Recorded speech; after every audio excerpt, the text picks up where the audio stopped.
Mangas are awesome, but sometimes it can be hard to search for really good mangas. So, you've just finished everything on your bookmark to read, and are looking for some new manga to read. No secret that I love mangas, and I love them so much that I've read over 300 plus mangas over the course of like 2 years. Since I have so many manga recommendations, I decided to do a show about it. Duh. Hi everybody, if you're new here, this is a video where I recommend mangas and mangas. If you're not, then welcome back. Hope you enjoy the video. If you have any recommendations for me in the comments, please do. Anyway, let's begin with the video.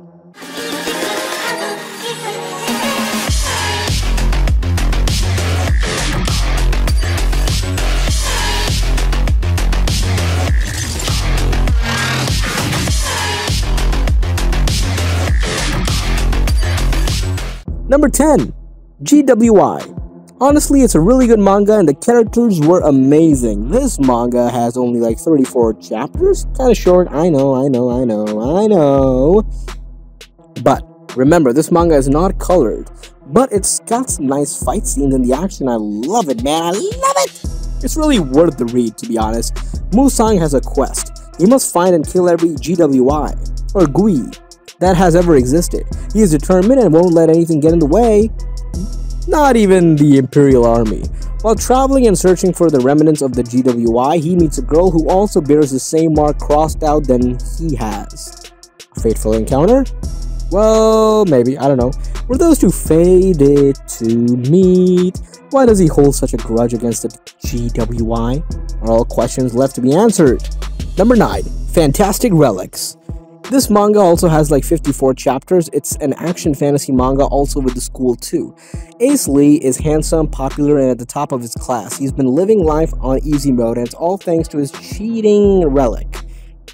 Ace isn't the only one with a magical relic that grants him supernatural powers, but these other relic holders have paid a steep and deadly price at the shadowy Mr. Ding. It's not Ding, it's just Ding. I call it Ding. Mr. Ding. Desperate to settle their debts, they have their eyes locked onto Ace's relic. What? They do? I'm kidding. I already knew that. I'm just trying to make it more sense. Like, I'm just trying to make it fun for you guys, I'm trying to act like I don't know what's going on. And they'll do anything to take it. This is a great manga and I love everything about it. I definitely recommend this one. Number 8. Flow. I think this is a very interesting manga. Seriously, I'm surprised about how this manga isn't much popular yet. Right from the start, it gives you a lot of hints, but at some point, it gets totally unpredictable. The story takes place in a world where children are born under gods.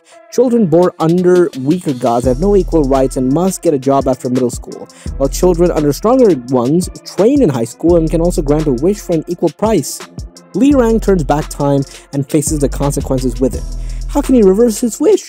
The flow of the story is impressive and goes well with the title too. It's pretty amazing and it's also unpredictable in its execution. I totally recommend this one. Number 7. Long Live the King. The story is amazing and the art is just wow. It is sharp, violent. The art was so good and the story was alright, but what really carried the manga was the main characters, of course. Long Live the King is a manga about kingdom management, action, and leveling up. An ordinary student accidentally traveled into a other universe, and became the king of a small kingdom. He had gotten a cheating code of life and was able to complete something extraordinary. This is the story about a king that was able to conquer continents and leave behind him an ultimate legend that will be recited between every generation to come. Overall, it's a really great read so far. The manga itself is kind of like Diablo in the leveling up system. Anyway, I recommend it. Number 6. Promised Orchid. Pretty great actually. Young Jason always dreams the same dream of a woman telling him she'll be waiting. One day he meets a mysterious fortune teller who tells him he cannot avoid destiny and leaves him with some advice. For the path he walks, Jason must keep with him. The eyes that can see the isolated truth. The art of this manga is really good, and the way it portrays the horror elements is pretty. The start of the manga is attractive, but as you move ahead, the characters fall out of the plot. Especially the MC, who is too naive and, has got some unrealistic ideals and stuff, and got more and more dumber as the story progressed. It's a typical shonen type character who is too kind, and I recommend this one to you guys for sure. Number 5. Yongbi the Invincible. This is honestly a really interesting manga, and it's pretty good too. If you want some mangas like GOSU, then you can check this out. This by far is one of the best mangas I've ever read. It's missing the comedy tag, comedy gold standard if you ask me. It doesn't seem forced, genuinely well-rounded characters with depth, good story, with well-timed progression, right mixture of action and comedy, and a protagonist surrounded with mystery. Keeps you going till you finish it in a single night, yo. Peace in Gangho, the home for wandering fighters at the stage for China's clan wars, is disturbed when Yongbi, a seemingly goofy bounty hunter unknown to the rest of Gangho, comes to town looking to claim the bounty for Gu He, the leader of Gangho's most powerful clan of assassins. Number 4. The ASHENSNOWFIELD. This is honestly a really interesting and a great manga. The art is really good. Some of you may not like it, but I kinda do. I really enjoyed reading this. The world didn't end with a bang. It was a flash of light bookended by a long, endless freeze that covered the landscape is white snow. Kindness and compassion were replaced with struggle and ruthless will to survive. And then there are the Ashen. New beings with abilities beyond that of normal humans, giving them an edge above the others in the frozen wasteland. In this world, there are no victors, just survivors? It's pretty good, to be honest, and the MC is pretty smart and strong, and the plot is both classic and original. You won't even get bored at all, so read it. Number 3. Bastard. Just kidding, I'm not calling you guys the bastard. The bastard's the title of the manga. The concept is pretty unique and the story is exciting.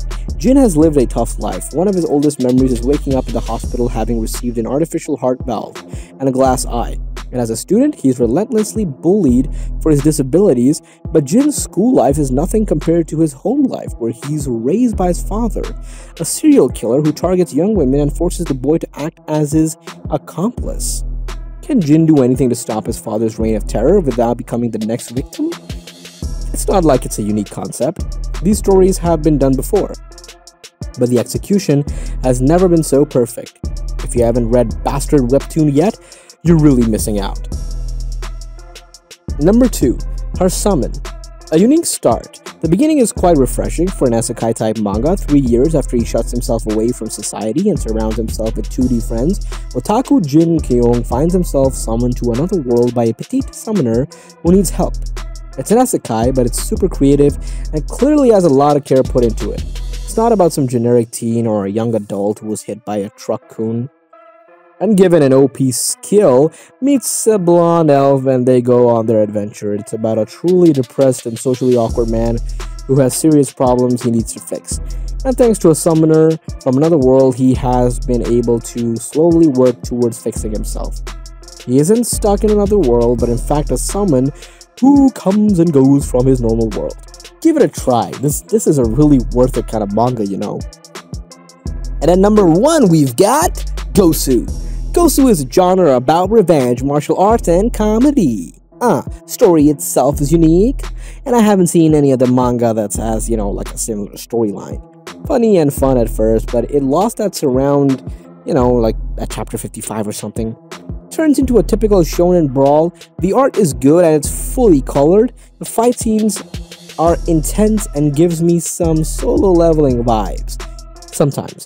The author hit the marks perfectly when it comes to this. I feel like the side characters could have their own manga and, could be done well.